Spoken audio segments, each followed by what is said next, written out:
Hi there and welcome back to Japan and to a very, very special episode, because if I have done my Wikipedia research correctly, which I believe I have, this is the very last Babymetal song that we have left to react to before the new album comes out. That's right, this is it. This is the end of the road. When I say the end of the road, by the way, remember that it doesn't mean forever. Of course, we've got the new album coming out, which we're going to be diving into when that comes out later this year. We've got the best of. I'm going to be ranking the top 10, maybe top 15 Babymetal songs based on what we've heard so far, and obviously that's what this is all being building up to. Obviously, you can go back and check any of the reviews that I've done previously, and we're also going to be diving into. This is something I'm really excited in. We're going to be diving into like some special performances that you guys have given me links to, where they've been performing with other artists and things like going back further into their history. We've obviously listened to Sakura Gakuen and Karen's Girls, but there's going to be a lot more stuff to check out from what I've seen before even the new album comes out. But for now, this is the last of the recorded album tracks that we get to hear, and it is Babymetal Death, I believe. So I think this is the first track on the second album. Yes. To make a bit of a change here, I did get hold of the album version, but just as a gift to you guys for the fact that you're always ranting on about listening to the live versions, I'm going to do it. I'm going to listen to the live version of this. It's bloody long. It's like 8 minutes. Anyway, let's dive in on this. I'm sure you really don't want to be listening to me rabbit on anymore. I'll rabbit when the song's done. And go. Plus I saw the thumbnail and it looks freaky as hell.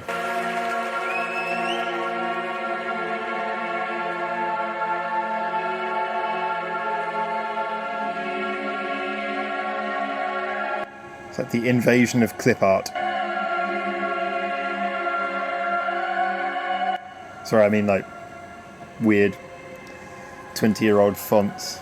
Legend 1997それはメタルの神から伝説のコルセットを授かり、人を捨て神へと生まれ変わる物語。古より定められし遺伝子は時の箱舟に乗り導かれる運命なのだ。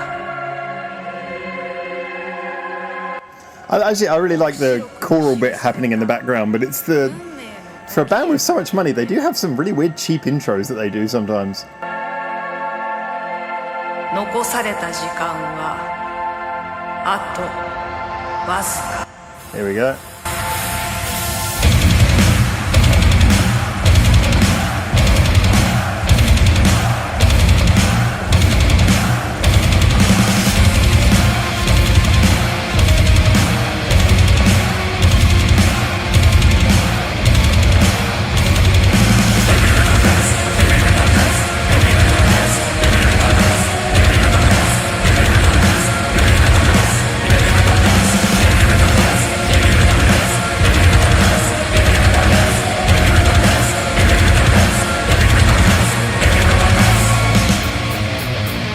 Alright, here we go. Good riff.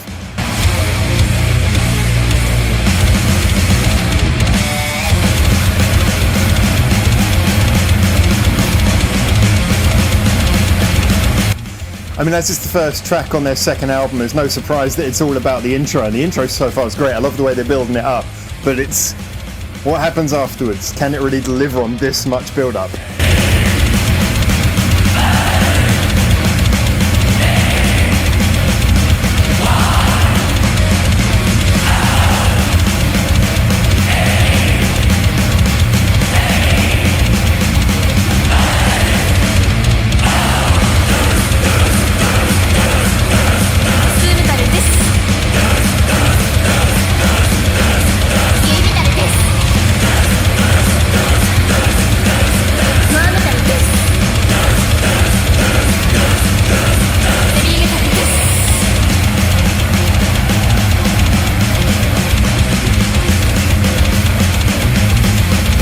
So is it just going to be an instrumental? I mean, it's really long, so I'm guessing this is a really big intro building up into the song. But it could just be instrumental. Let's see how this goes.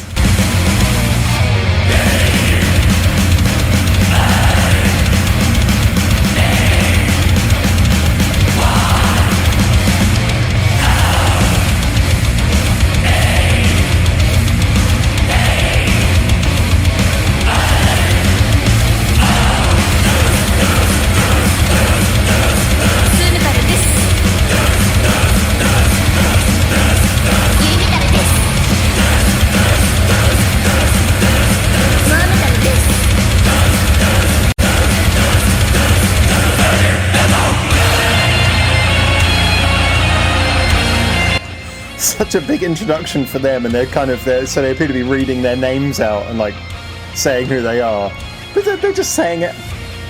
Big music and just, hi, that's my name. Oh, she's actually dead.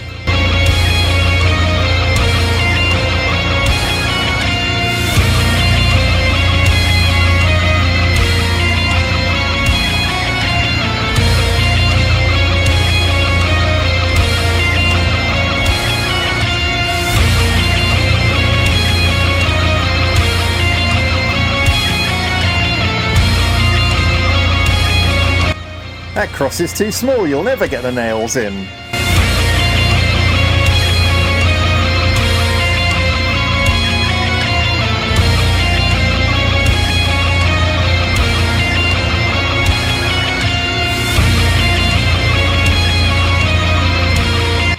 Again, this is so much intro. It's hard to know if they can really deliver on something for all of this theatrics, but credit to them just for the sheer insanity.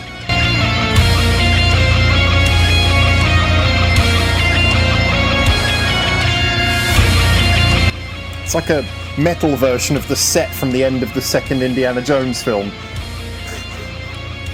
That's an obscure reference.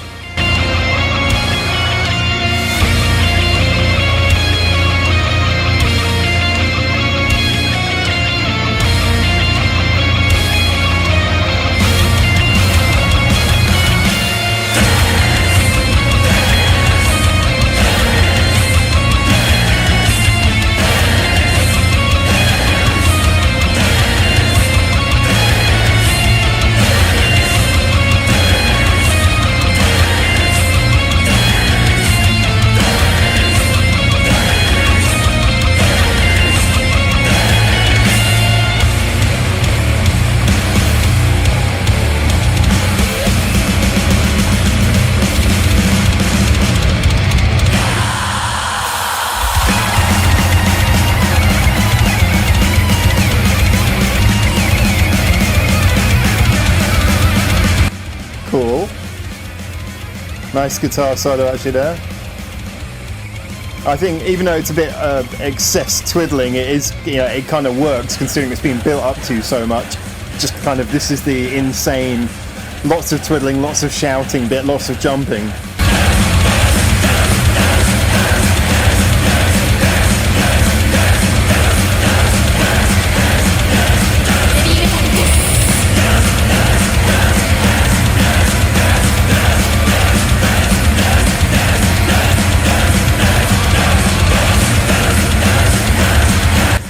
It's nice that Sue gets to have a little bit of a, you know, a lie down during the show.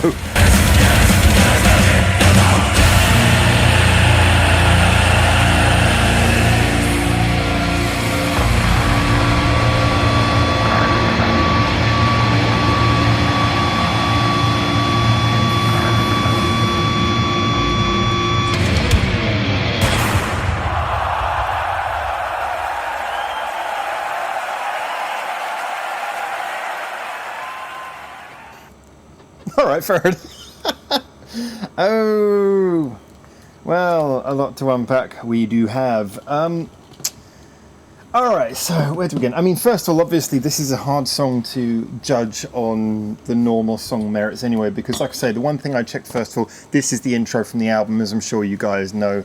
You guys know that I've obviously, just anyone who's new here, which is a really weird time to start, you should check out the old videos as well. But obviously, just to recap the basic facts, we're not just here to just kiss ass for every video. We do actually give critical opinions. That's the whole reason we do this. And when I first heard of Babymetal when they came out, I heard a little bit, and then there was a long period where I just didn't really follow up on them. It didn't seem anything I was interested in. And then this channel and you guys and the followers have brought me into it, and this is why we went through eventually now every single track and some extras and all kinds of things. So, you know, context is something that I didn't have originally, but I do have now. And so when I'm listening to this song, obviously this is really where, at this point where I can sort of get a real idea for, I know this is the intro to the second album, I know what kind of things follow it, and the whole album was based on that. It was quite a big sound for a lot of the things, so a big intro would obviously make sense. So judging this on normal song standards and normal song quality is going to be kind of strange, because as an intro it doesn't have to apply to those rules. Now, it is a very long intro. And this is where it becomes interesting, because I know that this is... I will actually check this, because when I was being indecisive, I did actually, like I said, I've got the album version as well. So I'm just going to see. There is a time difference, but this one had quite a significant intro on it. It's an intro song, but there was that spoken intro on it as well. If we just have a quick look at the... This phone doesn't tell me how long it is, so I've actually got to start the song. Alright, so the album version's about 2 minutes shorter, but that still brings it in at pretty much 6 minutes, give or take a few seconds. So, you know, it's a really big intro, and obviously the album version doesn't have the benefit of all the visual stuff that's happening as well, which also might explain why it's a bit shorter for other reasons. But so looking at it as a song and as a performance, I think that the bit where it starts is fantastic. The stabs, the impact, the scale of it, and then the way it picks up and goes into the fast bit, that's brilliant. I did notice a little bit of what I'm hoping is a wordplay gag going on there. And if you, I mean, I know some of you probably know Japanese and probably don't need me to explain this, but just for those who don't, the word death obviously can't be said in Japanese because the TH sound is one of the sounds that we have in English that they don't have in Japanese. And as a result, TH becomes S. So it becomes des. And des in Japanese is kind of like the suffix that you put after something to say, you know, this is what it is. So for example, if I was saying my name, it would be Howard Des. Just that's what it is. So obviously when they were at the beginning and they were saying Babymetal Death, I was like, okay, is this a wordplay joke? Because the song's actually called Babymetal Death on the jacket art and everything and online. So that's what you call it, but then when you say it, it just comes up as basically this is baby metal, not we are baby metal, which I know is their normal call. It doesn't translate as that, but kind of like this is baby metal. So it's an interesting, I hope it's a wordplay, because it's a fantastic wordplay if it actually is. And then obviously all three of them introduce themselves by name, which adds a nice touch. I know it's an intro. I know they love to like really hype up their backing band, Kami Band, who are fantastic by all accounts. I mean, as I've said before, I'm not massively into metal unless metal is being experimental. So the band themselves are not the biggest drawing point to me, even though they're fantastic. It's usually the arrangements and the things that more separate baby metal from other like metal acts. That's kind of what draws me to them more than the actual musicians. But I am aware that they're changed from the first album, and the first album, my understanding is that, you know, a lot of that was from the Sakuragakuin sort of days where it was just kind of recorded backings and session musicians. So now having an established band, obviously they want to show them off coming into this second album. And so, you know, when I hear that, I do understand why they want to do a big instrumental. But in my head, I was kind of thinking, I did check, it was about 3 minutes 30 into this particular video. Actually, it was almost exactly 3 minutes 30 when I checked. I was kind of like, okay, this is the point where I'm starting to get not so much bored as just a little bit restless. Like, okay, come on, what's going to happen now? And not long after that, then we went into the crucifixion. The crucifixion, I'm guessing, is the part of the song most extended for this live version, because there was a riff that they were playing, a da-da-da-da-da-da sort of thing, like a mid-high range guitar riff that was sort of playing slowly. And that actually, I got it during the whole crucifixion thing, that started to grate. I started to find that riff a little bit annoying, so I'm assuming that during the album version, that's the bit which is curtailed, maybe shorter. I say that, obviously that's the original. You know what I'm saying. But that was kind of to one side because the theatrics were really wonderfully done. Like I said, I mean, it was also on the scale. I can remember that. It was the second Indiana Jones film. I'm guessing it's Temple of Doom because there's a temple and lots of doom. But they're all standing around and, like, you know, doing evil ceremonies and blood and sacrifices and blah, blah, blah, blah, all that sort of stuff. And it kind of had that sort of, like, threateningly dark and evil, but actually kind of, at the same time, cheesily fun sort of vibe. That's a very difficult thing to balance well, but they kind of did here. I was worried that they were going to go over the top with the whole crucifixion thing, and I don't mean actually crucify her. I made a joke at the time, but that's not really what I mean. I thought that they were maybe going to play on it a little bit too much, and they kind of didn't. It was just kind of used to add a bit of drama to the end of the track, and the track kind of, it ended with like I say, big solos, lots of energy. And basically what I would say on this one is it seemed that the whole idea was to, you know, build you up, get you hyped up, take you all the way through to the end, and show off the band's skill. I'm assuming it's one of those things. I'm not too bothered with the band's skill because I know they're very talented anyway. I'm more interested in the song. And in my mind, although the live version maybe extended it a little bit, my only criticism is I think that it maybe was longer than it needed to be. I think you could have got an equally effective intro in 4 minutes. You know, that is thinking of the recorded version. Obviously, I know that with the live theatrics, it would never be that short. But just saying, if I was thinking of the fact the recorded version is nearly 6 minutes long, I really can't see from that song how you could actually get a fitting 6-minute intro. There's certain bits which just don't need to be that long.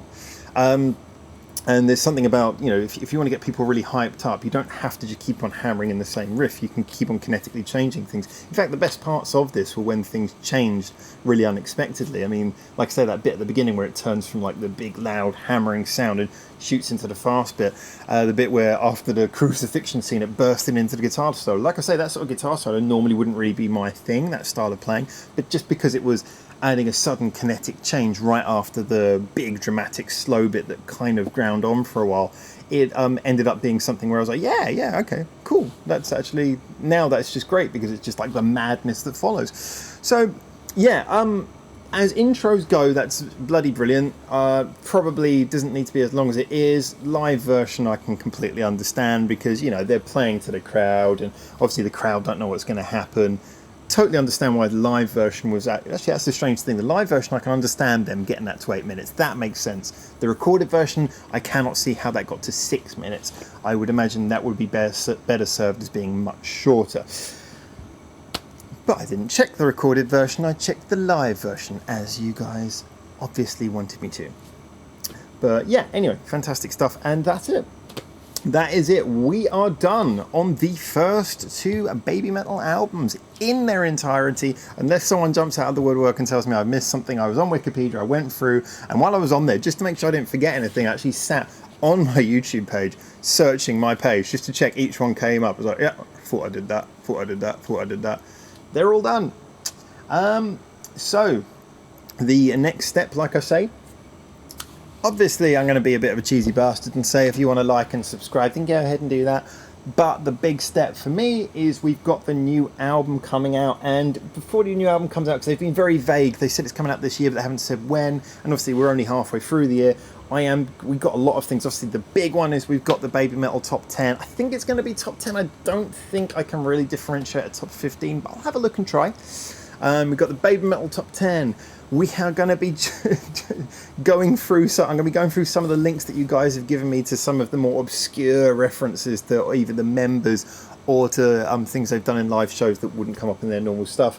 Maybe we'll find some B-sides. Maybe we'll do some things. I mean, now the pressure's off, so we'll just do the stuff that's interesting. If something comes along that's interesting, do that. Like I say, I'm going to be going back and checking previous comments, but by all means, jump on here. And if there's anything that you wanted me to react to by Babymetal a while ago, like an obscurity or something that I haven't, mention it. If, God help me, I missed a track, tell me, but I don't think I have. And yeah, otherwise we've got the new album coming. Obviously Elevator Girls got me excited for that because a lot of you probably know I actually really enjoyed that track. I know it's not very popular with a lot of fans, but I thought it was a fantastic track, so I'm looking forward to hearing a new album. And of course, feel free to go back. We've got a playlist now on if you check on our channel, there's the playlist section, and we've got playlist sections for really any band who we've reviewed at least 5 times. So obviously the Babymetal one's there and it's huge, so you can check out all of them. They're not necessarily in chronological order, but you know, go back, enjoy that, and there will be more. But for now, from Japan, I've got 70 million more band-made songs to hear. Ciao.